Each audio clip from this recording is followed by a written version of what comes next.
October 24th, 1967, 4:30 p.m. 9-year-old Michael Jackson sat 3 inches from the television screen in his family's living room, his mouth hanging open. On the screen, James Brown was performing "I Got You, I Feel Good" on a variety show. Michael had seen performers before. He'd watched The Temptations, The Supremes, Smokey Robinson. He'd studied them all, but he'd never seen anything like this. James Brown wasn't just singing. He was moving in ways that seemed to defy physics. Spinning, sliding, dropping into splits and popping back up like gravity didn't apply to him. And the sounds he made, those screams and grunts and ad-libs, weren't just noise. They were music. Raw, powerful, emotional music. Michael's hands were trembling. His heart was racing. "Michael, dinner!" Catherine called from the kitchen. Michael didn't move, couldn't move. He was transfixed. "Michael Joseph Jackson, did you hear me?" "Mama," Michael whispered, still staring at the screen. "Mama, I can do that." What Michael didn't know was that his 4th-grade teacher, Mrs. Patricia Morrison, was about to get the shock of her career.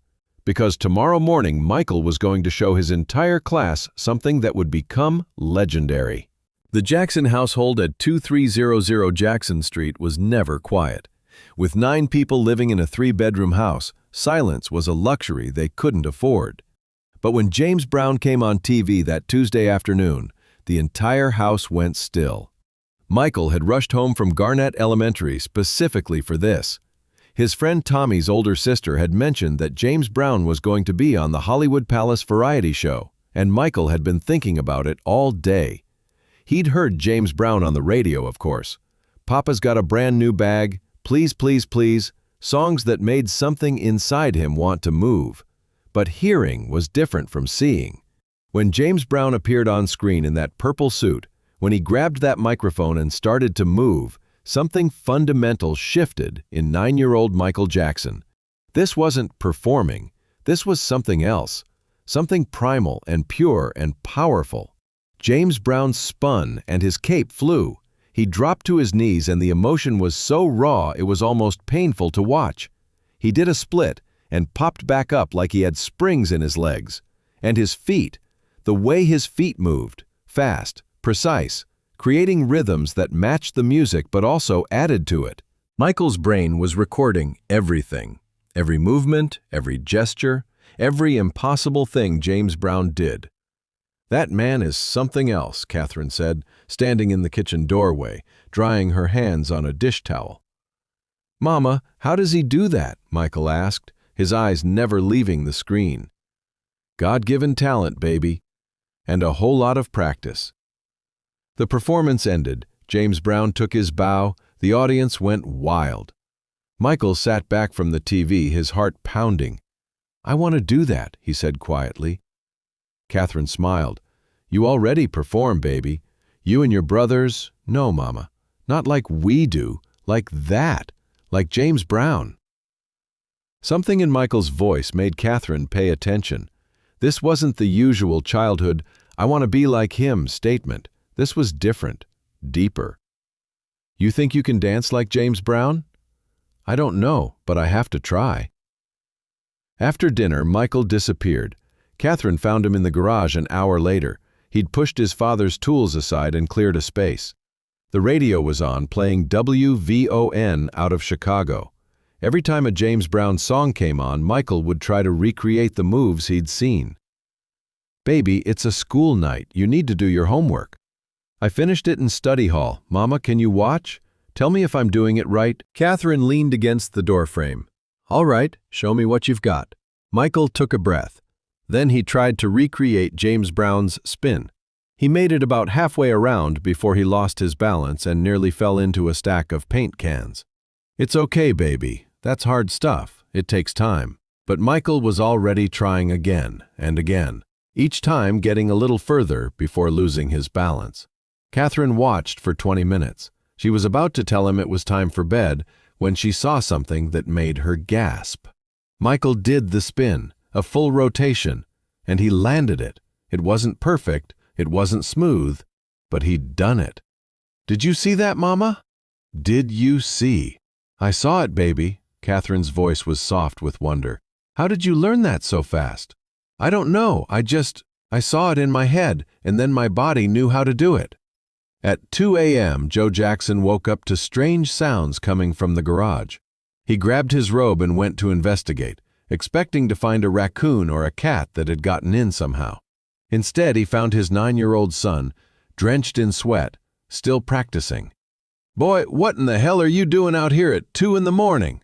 Michael jumped, startled. I'm sorry, Daddy. I'm practicing. Practicing what? We don't have rehearsal until Thursday. Not Jackson 5 stuff, something different. I saw James Brown on TV and I'm trying to learn his moves. Joe's first instinct was to send Michael to bed, to lecture him about school nights and responsibilities. But he'd been in music his whole life. He recognized obsession when he saw it, and obsession, when channeled correctly, was what separated good performers from great ones. Show me, Joe said, sitting on a crate. Michael hesitated. His father had very specific ideas about how the Jackson 5 should perform. Choreographed, synchronized, controlled. This wasn't that. This was wild and instinctive and raw. Go ahead, Joe said. I'm watching. Michael turned on the radio, found a James Brown song, and he danced. It wasn't perfect. He was 9 years old and had been practicing for 5 hours. He was exhausted. But Joe saw something in those movements that made his breath catch. He saw the future. That's good, Joe said when the song ended. It was the highest praise he ever gave. But if you're going to do this, you're going to do it right. Tomorrow, after school, you're going to practice that spin 50 times. Then the footwork. Then the split. You don't just learn this stuff halfway, you learn it until it's perfect. Michael's eyes went wide. You mean I can keep learning this? Can. Boy, you're going to keep learning this. Because if you can do what James Brown does, that's what's going to separate the Jackson 5 from every other group. That's what's going to make people stop and stare. Joe stood up. Now get to bed. You've got school in 5 hours. Michael practically floated to his bedroom. The next morning at Garnett Elementary, Michael could barely sit still. His 4th-grade teacher, Mrs. Patricia Morrison, noticed immediately. Michael was usually so quiet, so focused, but today he was fidgeting, tapping his fingers on his desk, moving his feet. Michael, are you feeling all right? She asked during math. Yes, ma'am, I'm fine. But he wasn't fine. He was bursting with something he needed to share. At morning recess, Michael's only real friend, Tommy Henderson, found him standing alone near the basketball court. You okay, man? You've been acting weird all morning. Tommy, can I show you something? Sure, what? Michael looked around. Most kids were playing or talking. Nobody was paying attention to them. I learned something last night. Something I saw James Brown do on TV. Tommy's eyes lit up. The singing guy? My sister was watching that. He was doing all that crazy dancing, right? It's not crazy. It's perfect. Watch.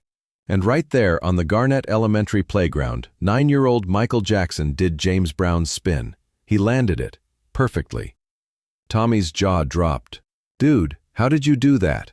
I practiced all night. Tommy, I figured out how to do other stuff too. The footwork, the slides.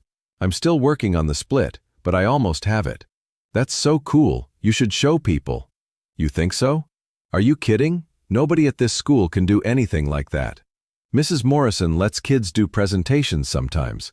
You should ask if you can show the class. Michael felt his stomach flip. Show the class? In front of everyone? But another part of him, the part that had been born last night watching James Brown, wanted exactly that.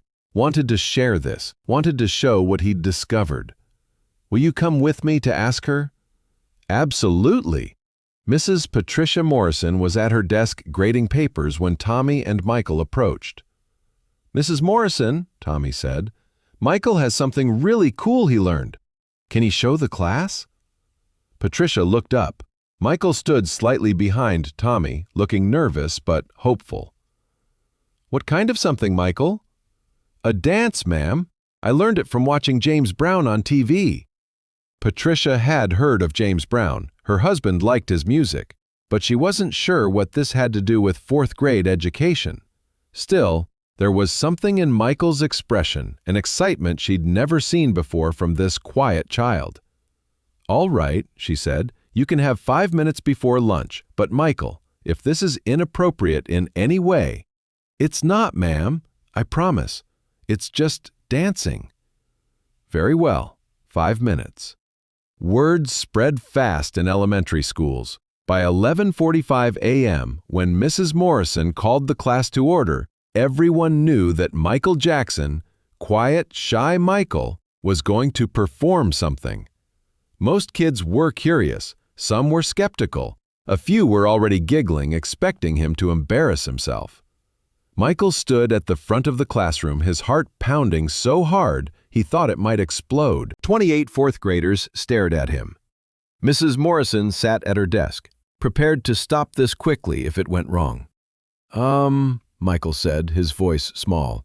"I watched James Brown on TV yesterday, and I learned some of his moves, so I'm going to show you." "Is there music?" Mrs. Morrison asked. "No, ma'am. I can do it without music." "Whenever you're ready, then." Michael took a breath, closed his eyes, and in his mind he heard James Brown's voice. His body began to move. At first it was subtle, just footwork, quick, precise steps that created their own rhythm. A few kids leaned forward, interested now. Then Michael started to build, adding arm movements, head movements, his whole body becoming part of the dance. The giggling stopped. Everyone was watching now. Mrs. Morrison's pen froze on her paper. Michael did the spin. Perfect. Clean. Exactly like James Brown. Someone gasped. He went into the footwork, the fast, intricate steps that seemed impossible. His feet were a blur. "Oh my God," Tommy whispered. And then Michael did something he'd only successfully completed twice that morning in the garage. He dropped into a split. The class erupted. Kids were shouting, clapping, jumping out of their seats. Patricia Morrison stood up, her hand over her mouth. Michael popped back up from the split and struck a pose, just like James Brown. The applause was deafening. "Michael!" someone yelled. "Do it again!" Class, settle down." Patricia tried to restore order, but she was smiling. She couldn't help it. Michael stood there, breathing hard, grinning bigger than Patricia had ever seen him grin. "Michael," Patricia said, her voice filled with genuine amazement, "where on earth did you learn to do that?" "I watched James Brown on TV yesterday, and then I practiced all night." "All night? You mean you learned that in one night?" "Yes, ma'am." Patricia shook her head. In 12 years of teaching, she'd seen talented kids, musical kids, athletic kids, but she'd never seen anything like this.